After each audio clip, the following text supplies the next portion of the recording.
Good morning. Morning. Our lesson today, we're going to continue in the Sermon on the Mount, Matthew chapter 5, verse 21. I'm going to start reading there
for the sake of the kingdom of heaven. Let the one who's able to receive this receive it. Now, does that mean that they've gone out and they've actually done the physical act of making themselves eunuchs? I don't think so. I think it's they have made a commitment not to engage in sexual activity. Okay? I know you look back in history, and even in recent history, that presents a lot of problems in itself. But you understand what Jesus is saying. It's got to be mind over body. It's got to be spirit over body. Can we control those emotions? Can we control those urges inside of us? See what he's saying?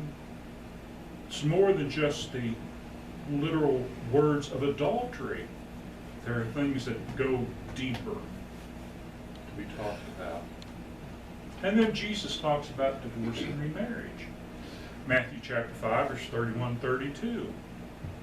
It was also said, whoever divorces his wife, let him give her a certificate of divorce.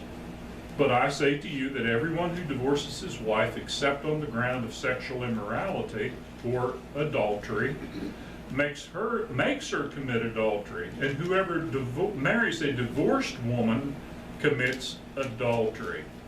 Now, it's kind of vague here. I think a lot of people can argue about these things. Here, just what Jesus is talking about. The Pharisees applied this law in this way. When you divorce your wife, okay? When you divorce your wife, this was their law. You must personally place a writ of divorce in her hand. A writ of divorce. But here's the reason I'm divorcing you. Okay? Now, that reason could be, I don't like you anymore. I never liked you. You burn the toast. You smell. You got cooties. Or she committed adultery. Okay? You have to make certain that she understands that's a writ of divorce. You just can't stick a note in her hand, because odds are back in those days she couldn't read. So you stick this piece of paper in her hand and, oh, it's a love note. No, it's a writ of divorce. Divorce. You're going back to your dad, okay? And you must do this in the presence of witnesses. And the witnesses are supposed to be the elders of the city, because that's where business was taken care of. Today we kind of do everything down at the clerk of courts or the courthouse, whatever, well, that's what they would do. And but this writ of divorce would give the reason stated, and but listen, if she had committed adultery, he had to prove it. He had to prove it. You know why he had to prove it? You know who's going to be her defense lawyer? Her father. Her father. So Jesus points out the difference between legal divorce and morally acceptable divorce. And I think if we can kind of understand that difference here, that we can go a long ways into understanding the intent that Jesus had here, that God had, and what was in the law of Moses, and what the intent is now. Jesus is saying the intent of God was not focused on correct divorce proceedings. You understand what I'm saying? Okay? Just do the steps right and everything will be okay. Just go down to the courthouse, get you a couple lawyers, fill out the papers, sign the papers, and if everything's legal, it's going to be all right. No, I don't think that's what the case was. Look at Matthew 19, verses 3 through 9. And the Pharisees came up to him, that's Jesus, and tested him. Is testing Jesus a good idea? No.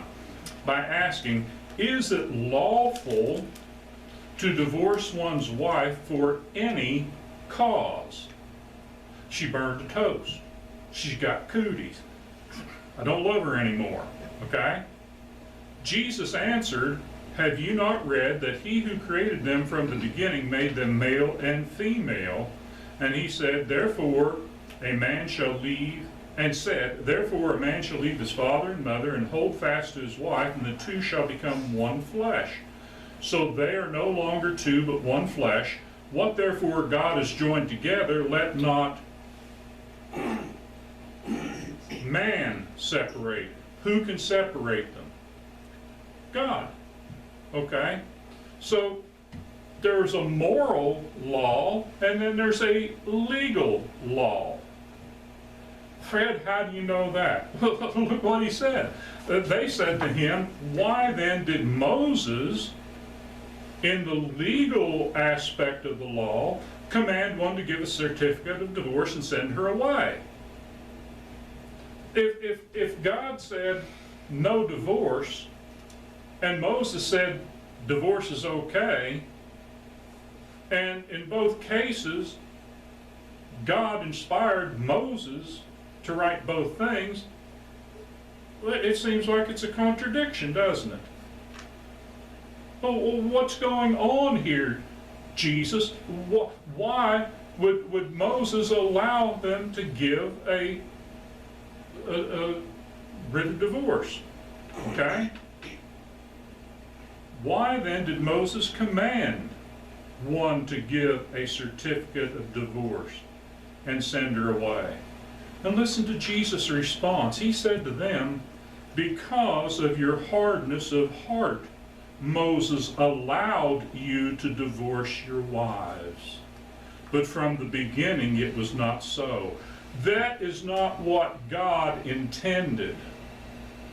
He intended that when a man and a woman come together, that they should be man and wife for life.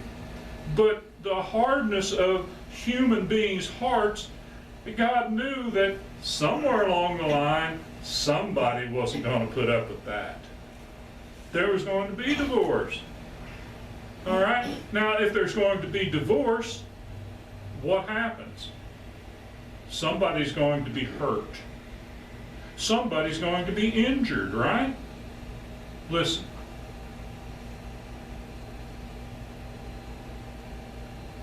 I think this could be as a true statement. In such a thing, a divorce, there can be a guilty party and there can be an innocent party. There can be two guilty parties. There can't be two innocent parties. Remember I think it was a Statler song, you know, I'll take the house, you take the house, I'll take the blame, you know, right? Well, yeah. But I think when it comes down to what God is looking at, there can be two guilty parties. You know, both can be the guilty party, but usually there's one guilty party that does not want a reconciliation, does not want to continue, and they're going to do what it, and if their heart is, the hardness of their heart is set on that, what's the remedy?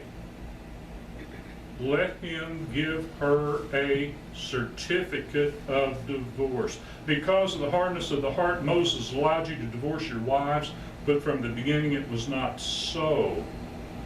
So, and I say to you, whoever divorces his wife except for sexual immorality and marries another commits adultery.